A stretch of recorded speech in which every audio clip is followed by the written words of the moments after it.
Menteri dilarang merangkap di BUMN. Tafsir MK, wakil menteri satu paket. Bukan hanya putusan Mahkamah Konstitusi, ada 9 undang-undang yang jelas melarang. Sampai sekarang berlaku bahkan di dalam undang-undang yang terbaru sekalipun.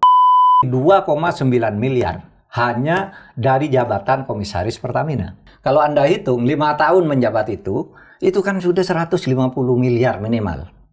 Dari BUMN, 5 tahun loh. Kalau lebih dari 5 tahun.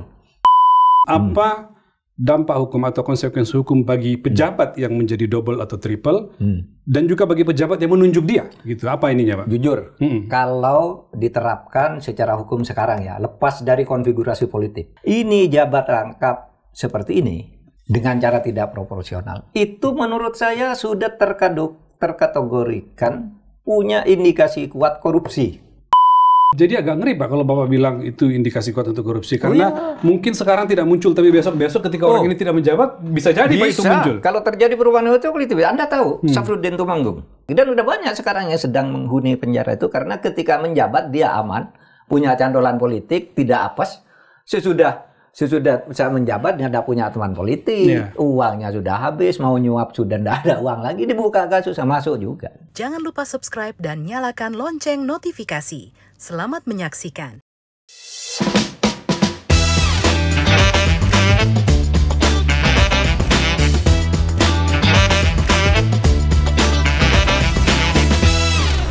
Hai, apa kabar Anda semua?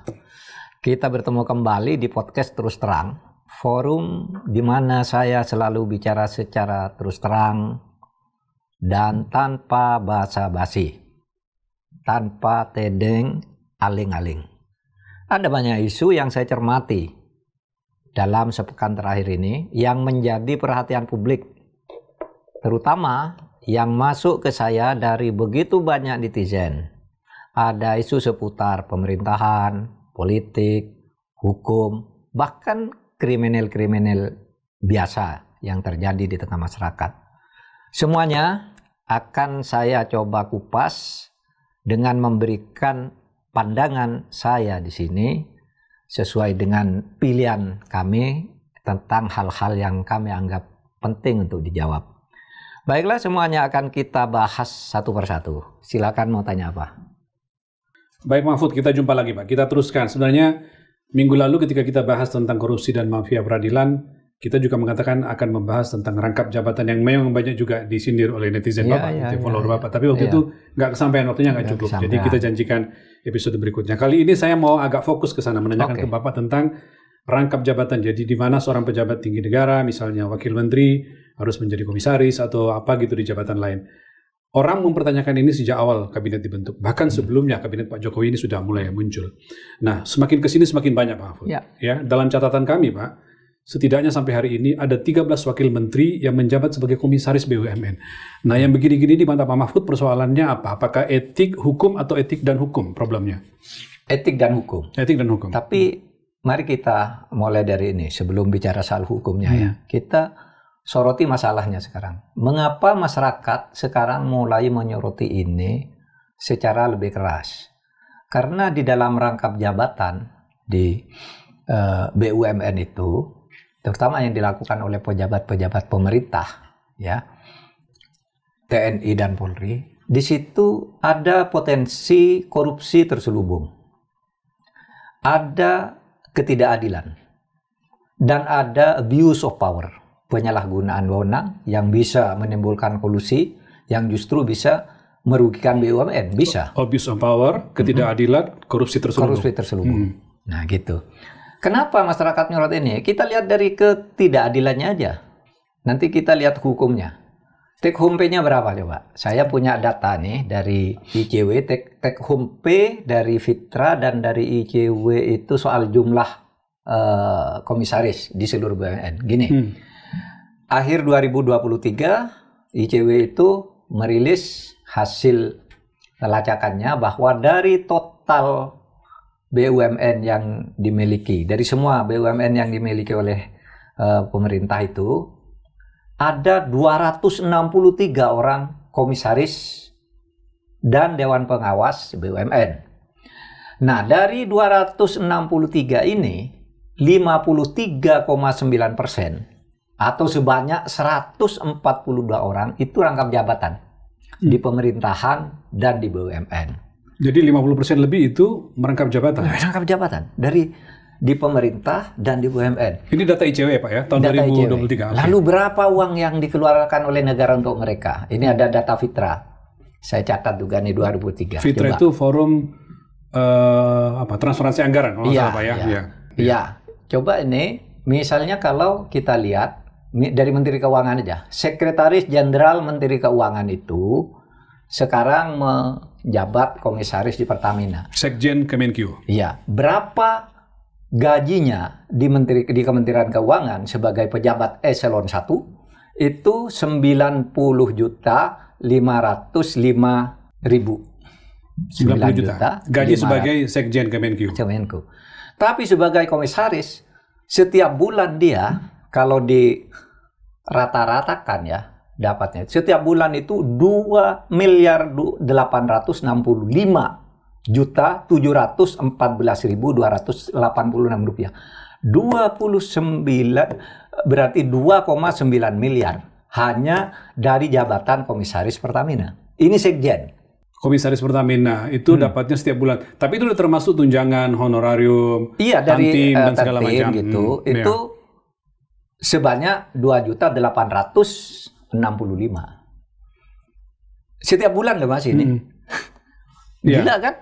Itu Sekjen Kemenq ya Pak ya? Iya. Kami punya datanya Pak Mahfud. Kami punya datanya grafisnya. Beberapa orang pejabat di Kementerian Keuangan, coba dilihat. Ini data Kementerian Keuangan itu ada 3 tadi. Ada data Kementerian Keuangan itu, ini Pak. Jadi yang Bapak bilang tadi itu Sekjennya ini Wakil Menteri Keuangan itu 121,6 itu gaji dan tunjangan di Kemenq. Lalu sebagai komisaris PLN mendapatkan 2,1 miliar lah Pak. Itu dari honorarium, tunjangan, tantim, asuransi. Ini data Fitra ya Pak ya tahun 2023. Lalu Sekjennya tadi Bapak sebutkan 90,5 juta, kemudian 2,8 sebagai komisaris. Dirjen Anggaran 90,5 gaji sebagai dirjen. Lalu komisaris Telkom dia dapat 1,8 per bulan. Gila ya. Dari tantim, tunjangan, honorarium semuanya, Pak. Kemudian Dirjen Pajak, Pak. Nah, Dirjen Pajak 123 besar nih, 123 paling besar, Pak ya, Dirjen Pajak ya. 123,2 sebagai gaji dirjen, lalu komisaris PT SMI itu 2,8 per bulan dari total tantim. Luar biasa, Pak, pendapatan. Ini yang Pak Mahfud sebutkan bahwa ketidakadilan. Jadi sebulan kalau dihitung setahunnya itu kira-kira kan 35 miliar, 30 sampai 35 miliar. Selama setahun ya, kali 12 berarti ya semua. Iya, setahun. Sementara Anda hitung gaji menteri misalnya, itu ya kalau dikumpulkan semua sebulan itu paling banyak 200 juta. Karena ada uang operasional, ada gaji, ada remunerasi, ada lain-lain. Itu mungkin kunjungan dan sebagainya, itu kan ada uang jalannya. Itu paling banyak 200 juta. Jadi setahun kalau seorang menteri yang banyak kerjaan tuh ya bisa cuma paling banyak 2,4 miliar. 2,4 miliar ini bisa 35 setahun, miliar. Ya? Setahun. Jadi itu menteri dengan tambahan-tambahan tunjangan dan segala macam itu 2,4 miliar. Iya, setahun. Setahun. Saya contohnya. Ini setahun 30 sampai 30 miliar nih yang ngerangkap-rangkap gitu. Padahal mungkin argumentasi pemerintah, Pak, ini sebagai kompensasi, karena kalau cuma gaji saja misalnya dikasih ke Wakil Menteri Keuangan, dia hanya dapat 121, makanya ditambah dengan jabatan lain. Tapi jadinya dengan jabatan lain seperti yang Bapak bilang tadi, menjadi tidak adil. Begitu dong, itu tidak adil. Itu tidak adil sama sekali. Kenapa tidak cari profesional aja, lalu bertanggung jawab ke dirjen melekat pada dirjen yang memeriksa dalam tugas-tugas rutinnya, kan bisa. Misalnya pajak, gitu ya. Ya, lapor ke dia, karena dia sudah dirjen, sudah dapat gaji, gitu. Kan sudah melekat. Kenapa harus rangkap-rangkap? Nyewa profesional kan bisa. Gitu. Tidak harus dari Kementerian Seni. Itu kita baru bisa bicara dari Kementerian Keuangan yang memang paling besar ya. Ya, dan benar kalau ada gugatan seperti ini. Iya, ada gugatan baru, Pak, masuk. Gugatan baru ya? Gugatan masuk. Iya. Dari Indonesia Law and Democracy Studies. Itu mengajukan gugatan kalau nggak salah 11 Maret 2025 itu supaya Mahkamah Konstitusi kembali menegaskan, karena dulu MK sudah memutuskan Pak Mahfud. Ini khusus untuk Wakil Menteri, Pak. Wakil Menteri tidak boleh menjabat sebagai komisaris di BUMN. Ya. Ada gugatan baru masuk. Iya, dulu MK sudah memutuskan sebenarnya pada tahun 2019 memutuskan bahwa rangkap jabatan tapi khusus untuk wamen, ya. Rangkap jabatan khusus untuk wamen itu ada putusan MK begini. Di dalam undang-undang kementerian ada ketentuan bahwa menteri dilarang menjabat di BUMN. Titik. Tetapi tidak ada penegasan wamen itu boleh enggak merangkapkan. Menurut MK ini tidak perlu diputuskan dalam sebuah amar karena bagi MK larangan yang melekat pada menteri melekat juga pada wakil menteri. Kenapa? Karena wakil menteri itu sekarang jadi anggota kabinet, iya kan? Yeah. Sudah satu paket dengan menteri gitu. Itu MK di dalam putusan tahun 2019. Tetapi karena itu semakin banyak nih di pemerintahan baru. Kalau dulu kan masih 1 atau 2 gitu ya wamen yang jadi gitu. Yeah. Sekarang udah banyak sekali. Banyak sekali, Pak. Menggugat lagi nih si lembaga demokrasi ya. Indonesian Law. Indonesian Law and Democratic Studies. Iya, Indonesian Law and Democratic Studies. Itu menggugat lagi karena semakin melebar sekarang kemana-mana. Kami mau menunjukkan ke Pak Mahfud, kami menghimpun Pak. Ini daftar list para wakil menteri yang sekaligus sebagai komisaris di BUMN. Coba siapa ada aja? 13 Pak dari yang kami himpun ya sejauh ini 13. ya. Ada 13 Pak pejabat wakil menteri yang sekarang sekaligus sebagai komisaris ini.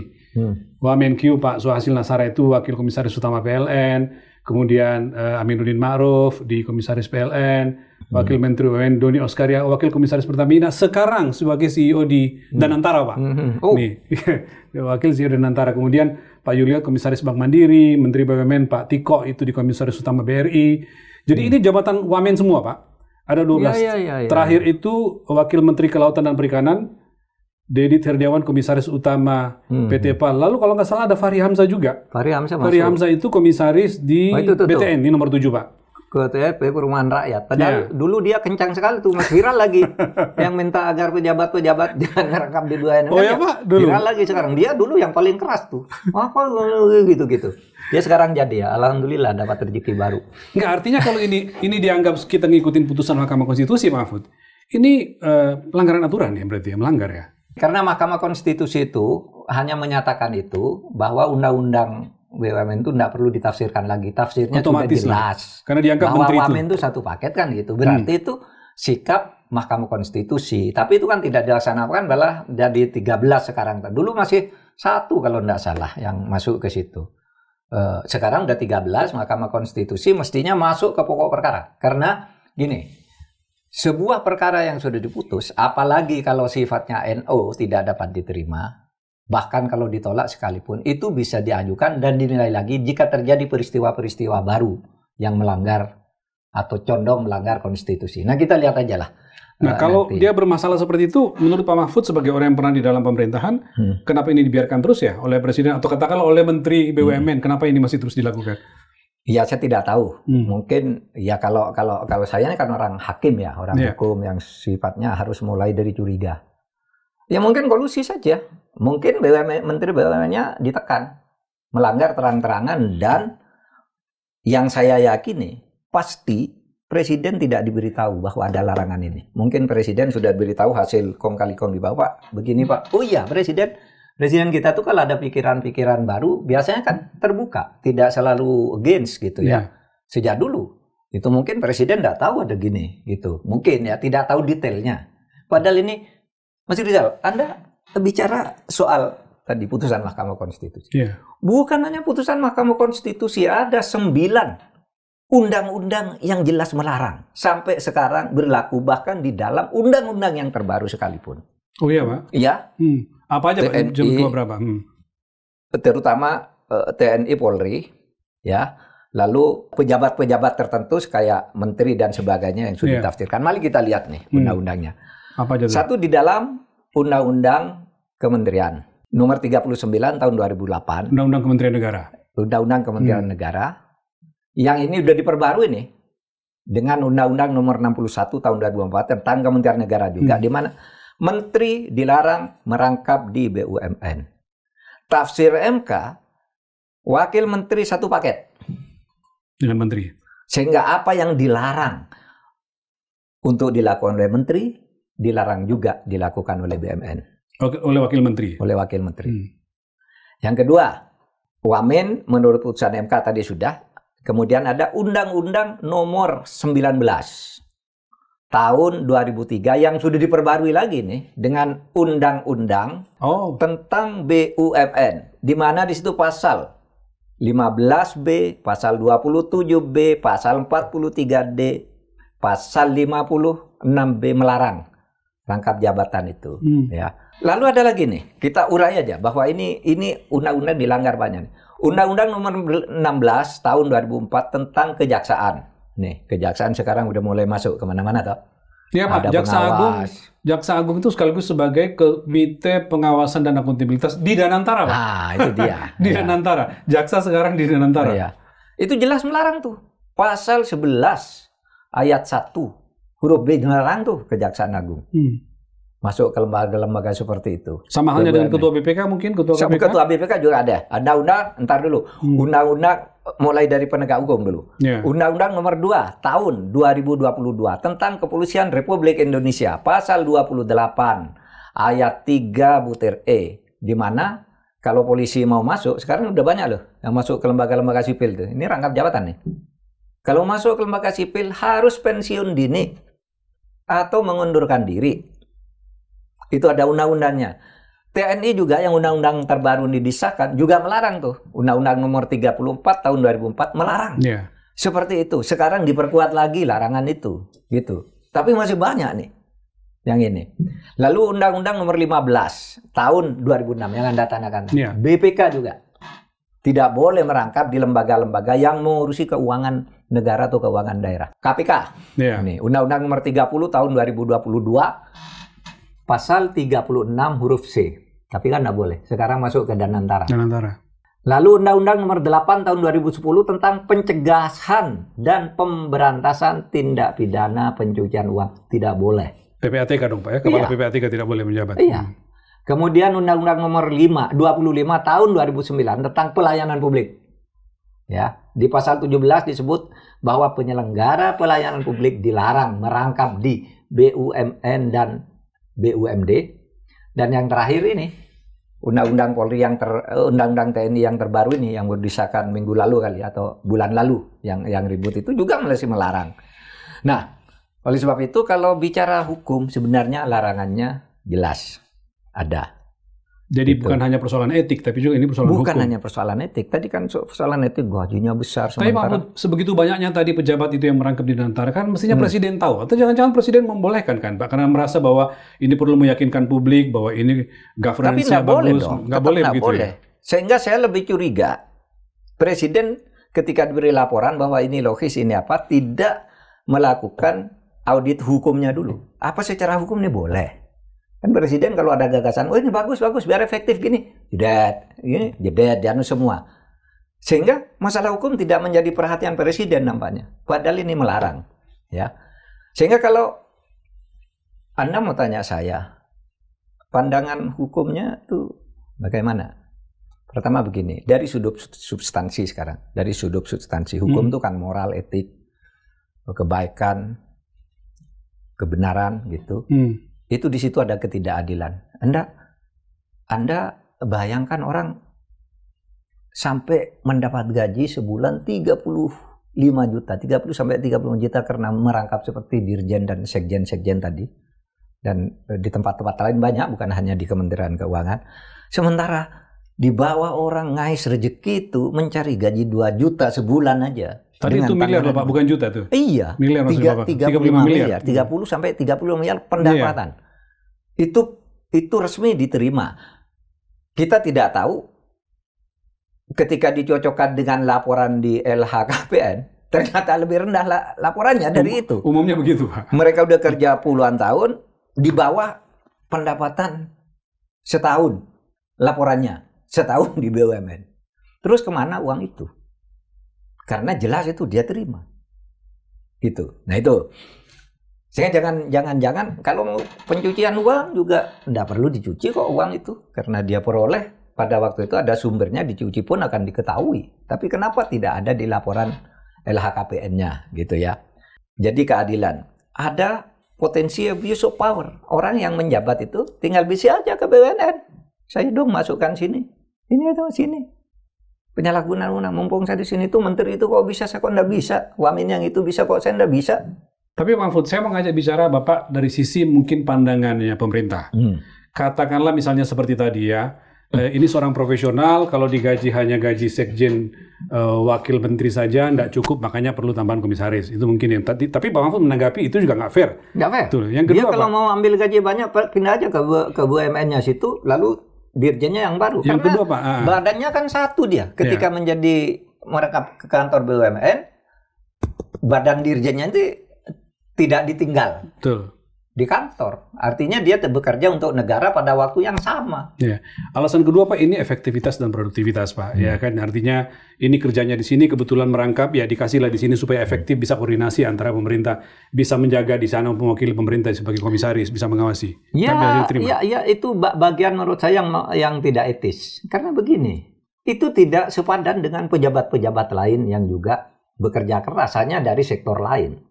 Yang kedua, itu tidak sepadan dengan tingkat kemiskinan yang begitu besar dan tingkat gaji orang, pendapatan orang yang mungkin cari pendapatan uang Rp20.000 satu hari itu masih banyak. Kenapa tidak diserahkan ke situ aja? Ada proses kalau mau menjadi abdi negara, saya ikhlas menjadi dirjen, saya ikhlas menjadi wamin. Dengan gaji yang ada, saya tidak ikut ngurusi BUMN misalnya. Nah, saya jadi tertarik karena Bapak mengatakan saya ikhlas. Saya jadi contoh. Saya ingat Pak Mahfud dulu tuh pernah, kalau nggak salah, menanyakan kepada Menteri Keuangan, apakah boleh saya menerima uang ini karena saya udah dapat jabatan ini. Bisa diceritakan, Pak, waktu itu? Waktu itu sebelum menteri, saya diangkat sebagai anggota BPIP, Badan Ideologi Pancasila. Saya diangkat di situ, gajinya lumayan. 85 juta gitu, take home pay-nya gitu. Terus waktu saya diangkat itu, saya sedang menjadi ketua Dewan Penasehat Gubernur Daerah Istimewa Yogyakarta. Paramporo Projo. Namanya Paramporo Projo. Ini jauh berarti sebelum jadi Menko ya? Jauh sebelum jadi Menko. Ini di BPIP saja. Saya kirim surat ke Menteri Keuangan, Bu, saya sekarang anggota BPIP ini sudah dapat kepres, gaji saya sekian. Apakah boleh saya sekarang ini meneruskan jabatan saya dengan gaji atau honor sebagai Ketua Dewan Parampro di Yogyakarta? Bu Sri Mulyani pada waktu itu, Bapak boleh nerima, tapi itu sebagai honor kalau sidang. Dijawab oleh Bu Sri Mulyani? Dijawab.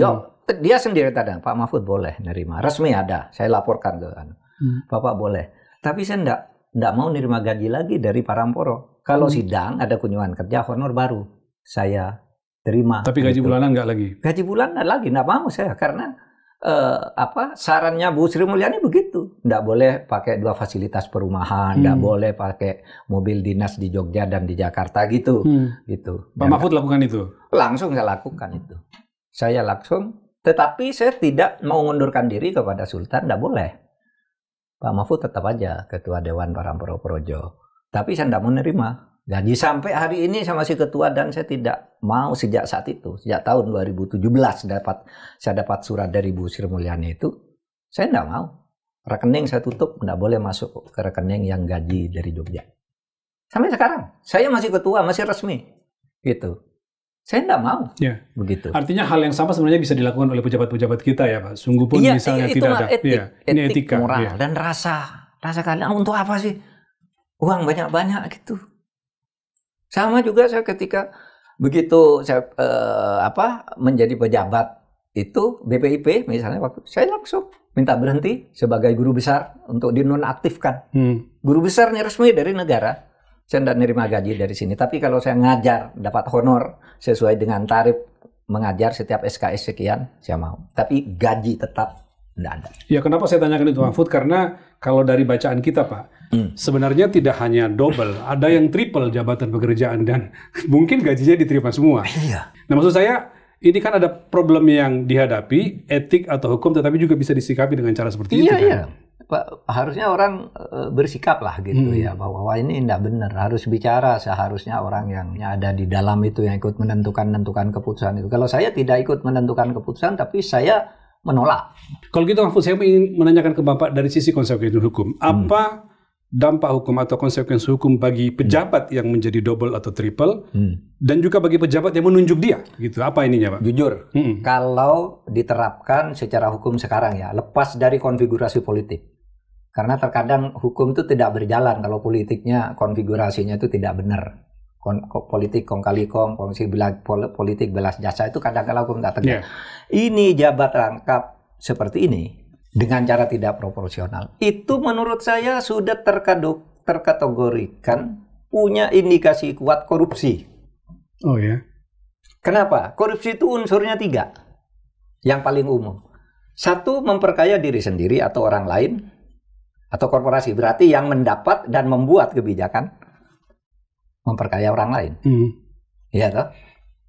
Ingatlah, ini ada undang-undang lah ini yang melarang, berarti memperkaya diri sendiri, korporasi atau orang lain, kemudian dengan cara melawan hukum. Ini ada 10 undang-undang dan 1 putusan MK. Ya kan? Dan merugikan keuangan negara. Negara disedot hanya untuk orang-orang begini, untuk orang foya-foya. Laporannya aja tidak sinkron LHKPN-nya dengan pendapatannya. Seakan-akan ingin menyembunyikan sesuatu. Loh, lihat aja tuh Dirjen, Sekjen, apa tadi? Kalau Anda hitung 5 tahun menjabat itu kan sudah 150 miliar minimal. Dari BUMN, 5 tahun loh. Kalau lebih dari 5 tahun. Tapi laporannya kekayaannya 18 miliar, 38 miliar. Itu kemana? Misalnya. Ya. Iya. Lalu, tadi melanggar undang-undang ya. Di atas undang-undang itu kan ada konstitusi. Iya kan?